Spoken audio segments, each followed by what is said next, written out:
Welcome, sister, to week 5 of your initiation.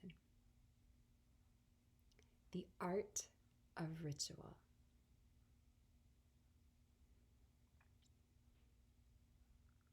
Every day, when I sit down at my altar,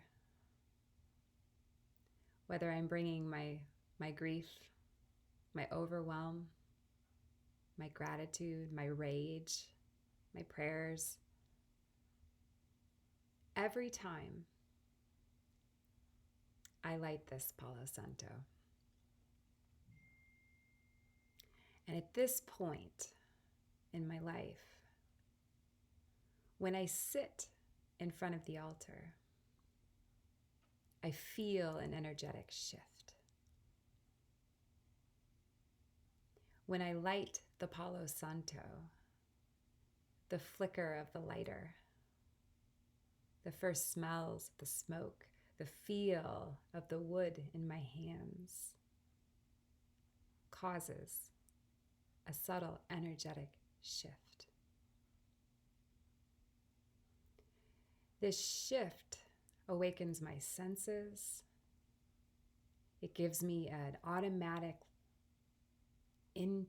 inward perspective, a connection to the more subtle. Is this because I have a magic wood? Or a magic lighter? Or a magic altar? It's not why.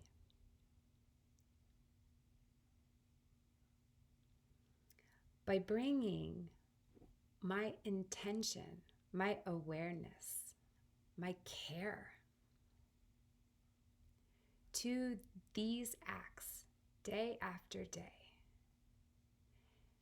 I open my energetic field to this higher energy, this elevated consciousness, to the point that now if I sit down with less consciousness, or I'm distracted or distraught even, I can feel that shift. Like the energy that I have been creating and investing in day after day is there for me.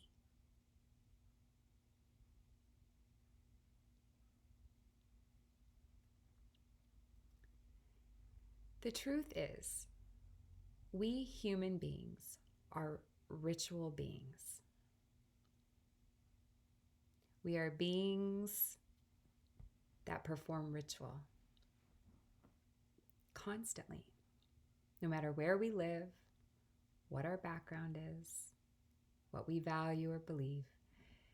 From how we bathe, to how we make our morning coffee, to how we recognize the rites of birth, the rites of death, the rites of matrimony. There are some really good reasons why human beings are ritual beings. And I'd like to highlight 2 of those today. The first one is, it's like performing ritual is a way of putting a pin in something that we do, that we like an act that we do, something that we say or recite, a way of being in a moment. It's like we're sticking a pin in it and we're saying, this matters.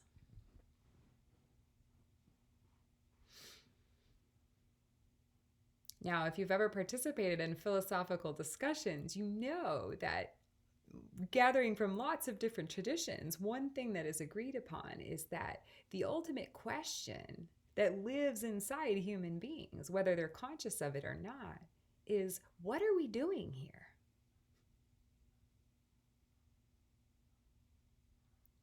We want a reason. We want meaning.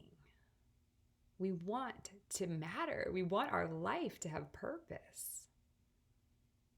So we perform these rituals, right? We mark the significance, the important moments of our days, of our seasons, of our years, because we need them to matter.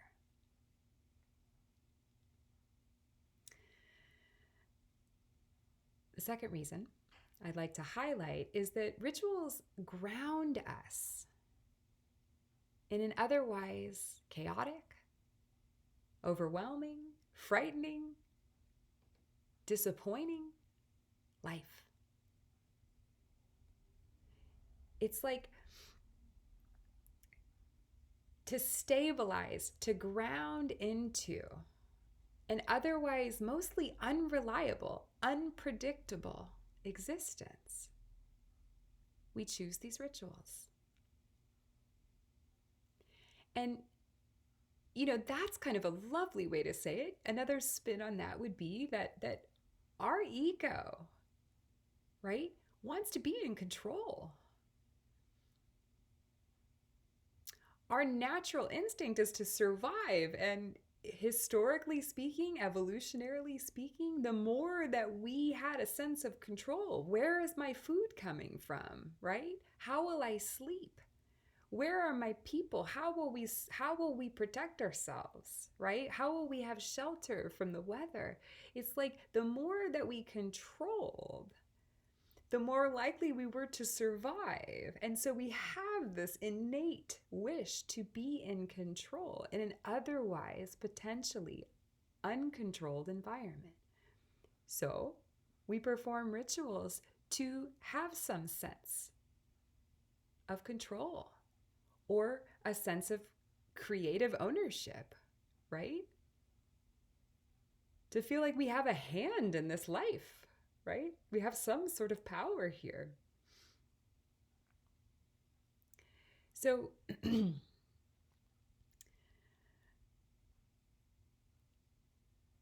as natural as it is for us to perform ritual, and as many different types of rituals as there are, it's safe to say that for many of us, we have lost the ability, the skills required to create meaningful rituals for ourselves, for our beings, right? Our family, our community, because we have gotten so used to outsourcing, right? Outsourcing the wedding plan and the baby shower and the birthday party and the funeral to Pinterest, right? To Instagram, to a consultant, right? To a professional, to the party planners, to the priests, to the authorities outside of ourselves. It's like we've outsourced a lot of these rites and rituals, thus over time diminishing our own ability to create them, to remember that we can, and to remember the potency when we do.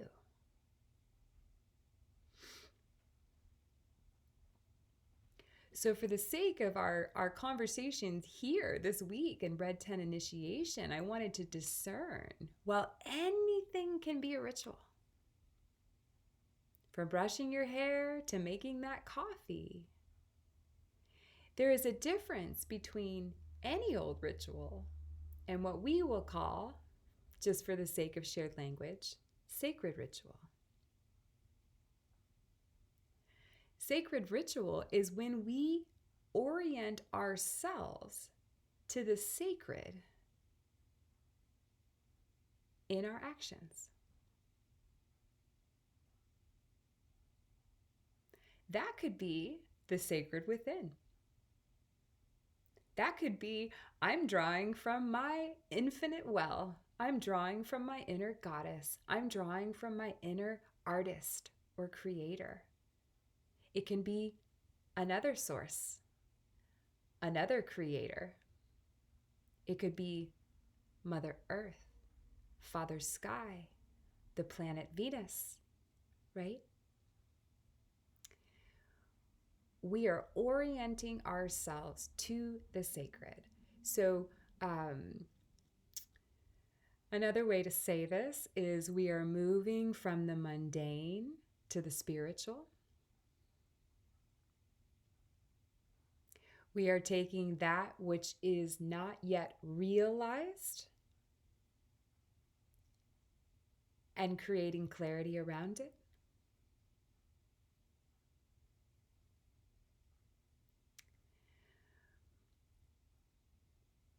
When I say not yet realized, right? When I say mundane, when I talk about these from this to this, what am I saying? What I'm saying is we are so socialized to our doership, to this masculine form of efficient action. Here's the plan, here's the steps to do it, here's how we succeed, that it's like we've, again, outsourced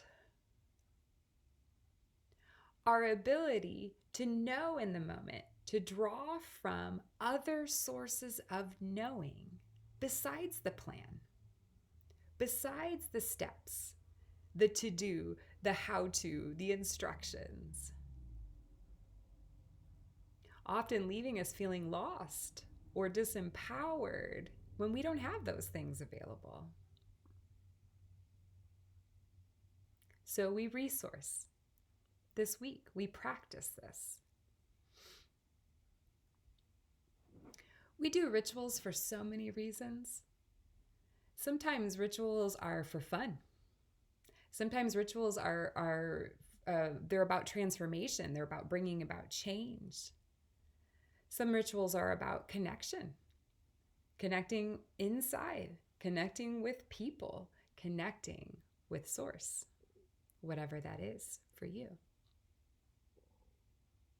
Some rituals are about honoring, celebrating, right? So it's pretty common these days, especially in the circles I roll in. I'm not sure about you all, but to associate ritual with a lot of elaborate stuff.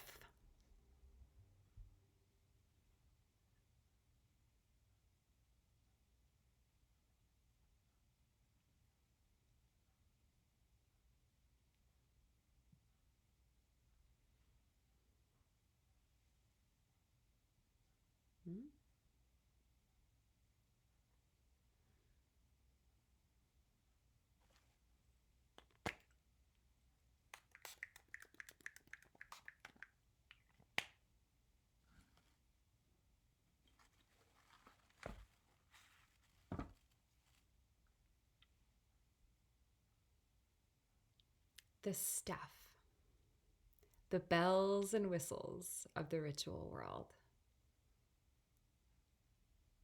What kinds of things do you think of when you think of rituals?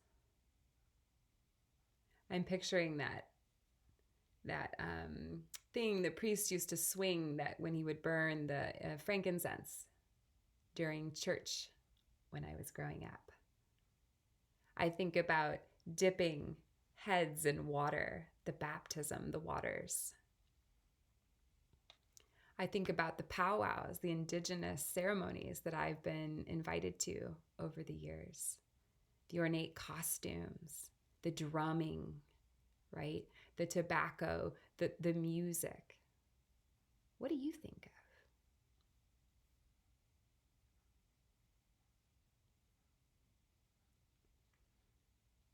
Here's the thing. I got some stuff. I do.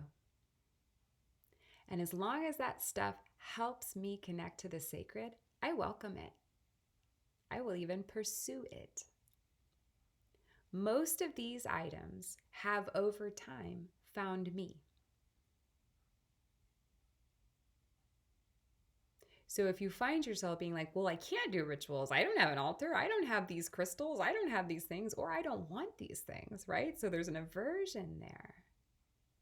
No.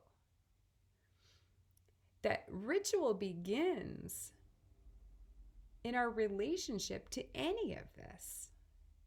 So I think it was just the other day, I was listening to someone say, we don't sell sage. We don't sell Palo Santo. We don't sell medicinal herbs because we know that for the medicine of these things, for the healing qualities, the higher energies of any of the stuff to impact us, to be part of the transformation, we have to be in relationship to them. So this voice was suggesting you need to go out and harvest your own. Now that's a guideline. That's a specific guideline. I'm not pushing that on you.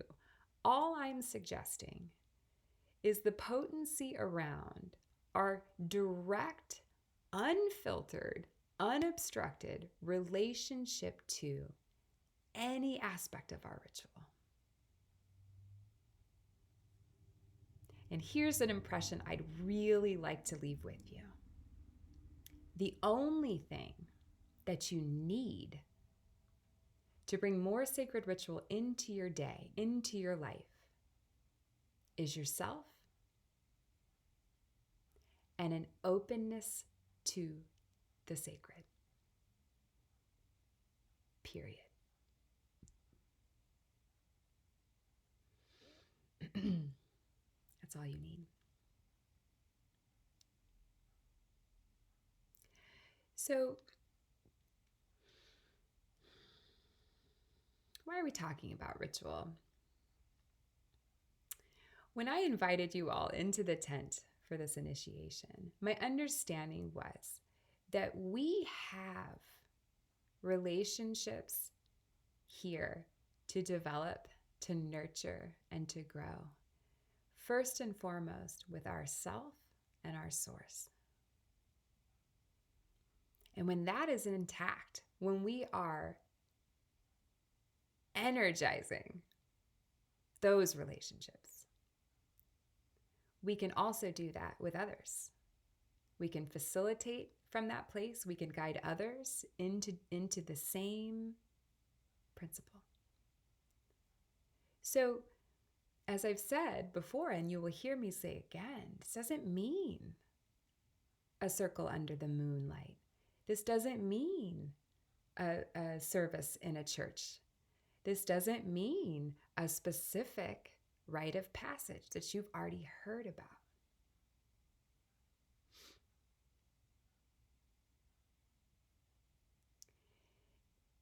It's any of these. It's more, it's less. And so it's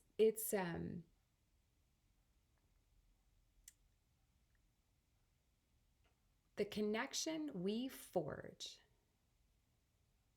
between where we already are and this other relationship, whether it's to the divine, to the earth, to the others, to a population around the planet, to a spirit of a relative, our ancestors, whatever it is to, when we consciously forge that relationship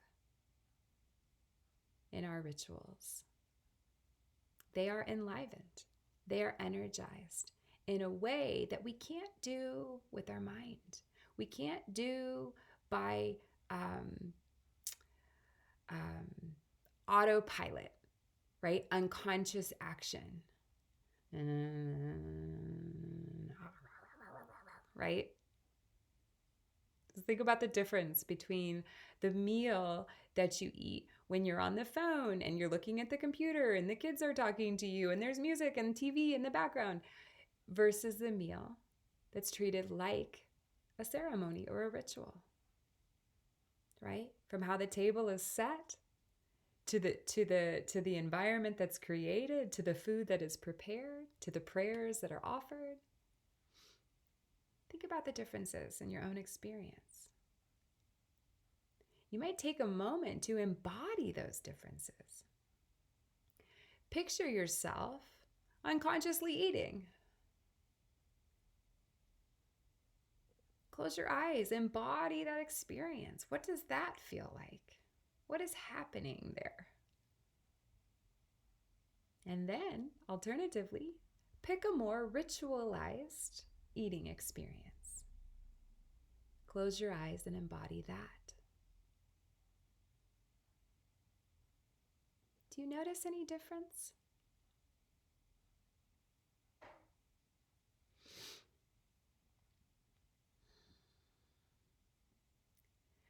So this week, we're going to talk about the elements of sacred ritual. Now, you just heard me say, you don't need stuff, and you don't need bells and whistles, and you don't need any other authorities to do any of this. The elements of ritual I will share with you this week, and you may already be familiar with, are like a container. Think about it as it's a container, it's a structure or a form to put energy into. And I assure you, if I match my own intentions, none of this should feel forced for you. You should feel all the creative license. You should feel all of the empowered authority in these practices to make them your own, to make them meaningful for you. So, what are the elements of ritual?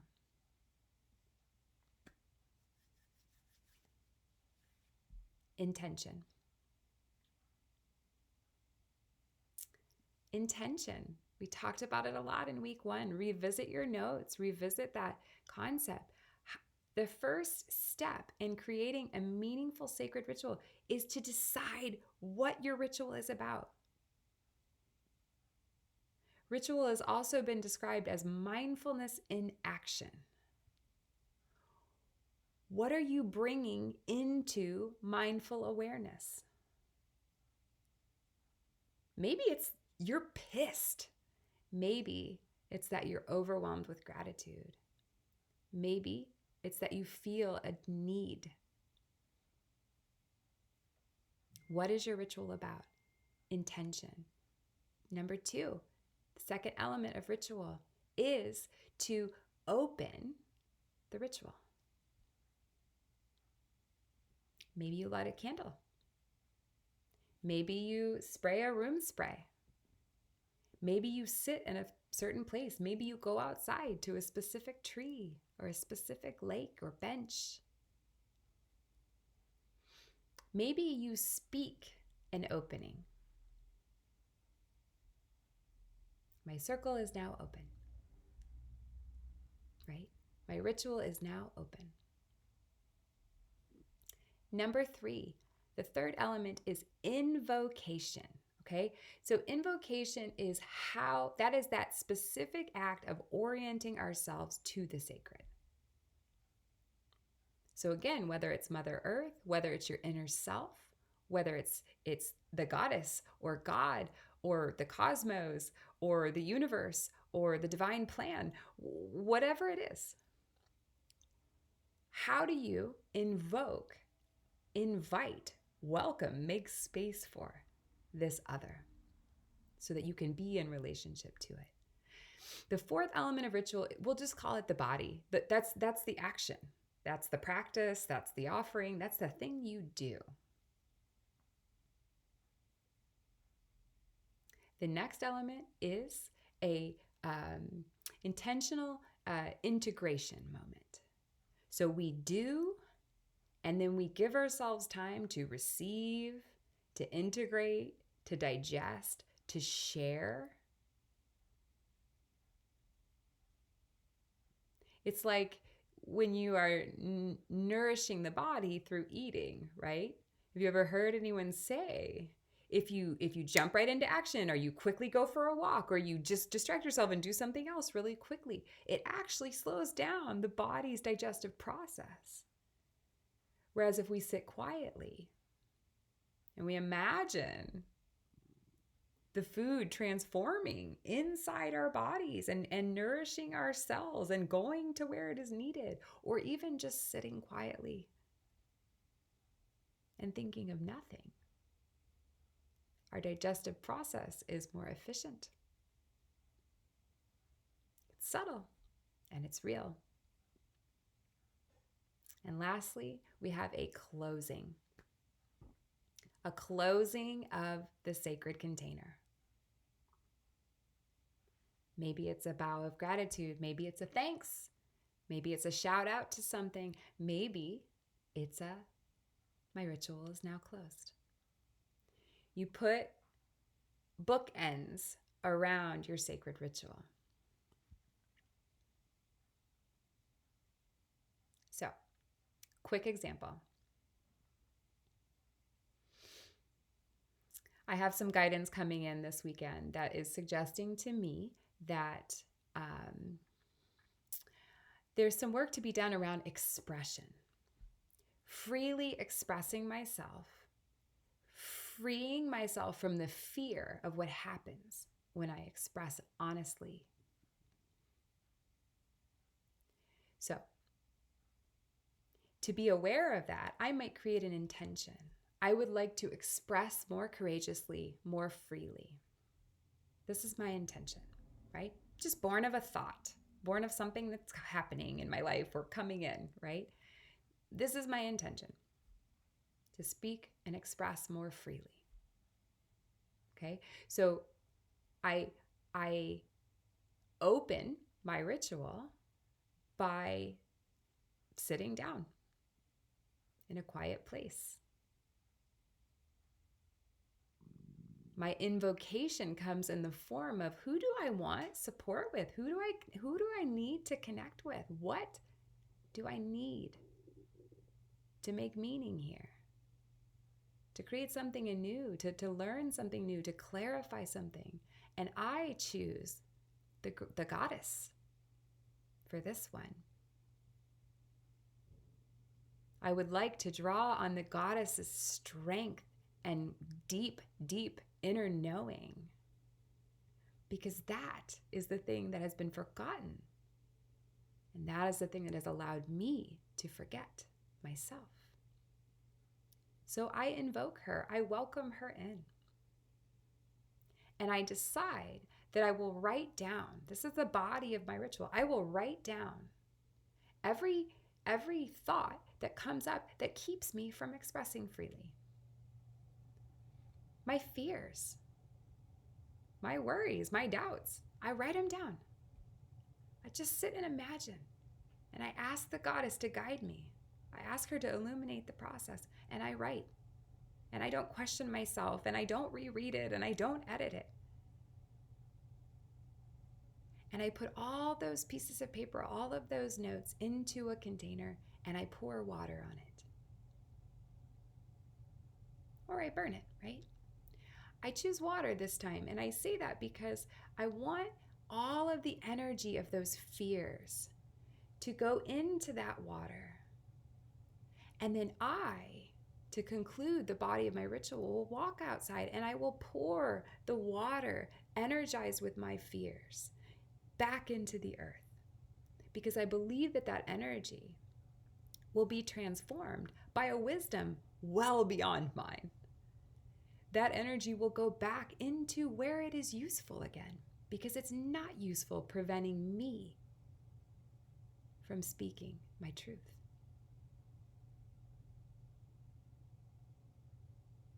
I will sit quietly on the ground next to where I poured out the water. This is my integration. I will sit quietly, asking if there's anything else I need to understand. Is there anything else I need to support myself? And when that feels complete, I bow to the earth. I bow to this energy of the goddess for helping me remember, my strength, my courage, and my deeper inner knowing that lives within. And with that, my ritual is closed. I might do that in 10 minutes. So there's an example, right? Just one example, there will be more, of what a ritual can look like. You can do a sacred ritual with a part of your morning hygiene or your evening routine. You can do it with how you prepare food, how you get yourself ready, how you interact in your home, how you interact with your children, your lover, your partner, any of it. So this week, when you go through the content, you read the Art of Ritual handbook, I invite you to create your own ritual. And maybe you're drawing from one that you already do, and that's perfect. Please, by all means. But I want you to create a ritual intentionally that includes all of these elements. And that is your main invitation for this week. So take your time with it. And when you do perform your ritual from beginning to end, I ask you to share some aspect of it with your sisters here in our group. So on Facebook, on WhatsApp, that's up to you. Maybe it's a picture of something you did. Maybe it's something that you wrote. Maybe it's a song that you used. Maybe it's a description of where you are. Anything to let us know. A glimpse into your ritual, okay? And the second invitation, and this one is equally as important, but I imagine it will take a little bit less time, is I would like for you to come to our Sunday call prepared to guide us in one element of ritual. So perhaps you're going to try out an opening or try out an invocation of any sort. Pick yours. Tune into yours. Maybe it's from the whole ritual that you just created, and you're just going to do a part of that and guide us through a part of that, and that's perfect. And I want this to feel free. I want this to feel liberal. I want it to feel spacious for you. So I am not going to place any guidelines on this. When we show up on Sunday, it's possible that all of you will guide us through an invocation. And that's fine. If you would like to, if this group would like to, you are welcome to coordinate. Hey, does someone want to do this part and then I'll do this part? And maybe it's on the same theme and maybe it's not. And it really all is perfect. I promise you. But it's up to you. We can all just sort of freestyle and see how it all lands when it comes together, or you can attempt to coordinate too. Totally up to you. So that will be on our Sunday call. And just a couple of things I want to mention from the content. One is you're going to notice I'm starting to put things called resources under your linked content. So when it says, week 5 video, and that's a link, you're familiar with that. When you see further down, it says resource : and then there's a link. The idea, and you're going to keep seeing this for the next couple of weeks, the idea with these are resources that aren't necessarily related to any invitations I'm giving you specifically for this week. They may not be directly related to the content that you're immersing yourself in, but they do feel relevant to me and may become more and more relevant feeling to you as all of this initiation lands in you. And you start to feel inspiration. You start to imagine what you are going to do with all of this in your life. So you'll notice, like this week, there's casting a circle and centering a circle. And these are the type of resources that they may or may not be relevant to you at some point in time. So do with those what you will. And another thing you will find in your content this week is going to be what I'll call like a ritual library, which is examples of rituals. So if you really feel like a beginner to all this and you're totally lost, I'd say sit quietly, ask for guidance, ask for inspiration. That would be my first recommendation. But if you would like to, or you're already familiar with rituals and you want to get excited about designing your own and imagining what's possible, you can look at the ritual library to get ideas of rituals that I have either been given or I have created myself. And those really they're not intended to be carbon copy, like, you're just going to reproduce them exactly like they are. That's not my intention. It's more so about giving you permission, giving you inspiration, giving you ideas, for whatever it is you will be offering and guiding. So I hope you enjoyed that resource as well. And I think that's it. So make sure you give yourself enough time this week to not just study ritual, but to create your own. And to create your own, perform it and let us know what you did. I cannot wait to experience ritual through you. I'll see you soon.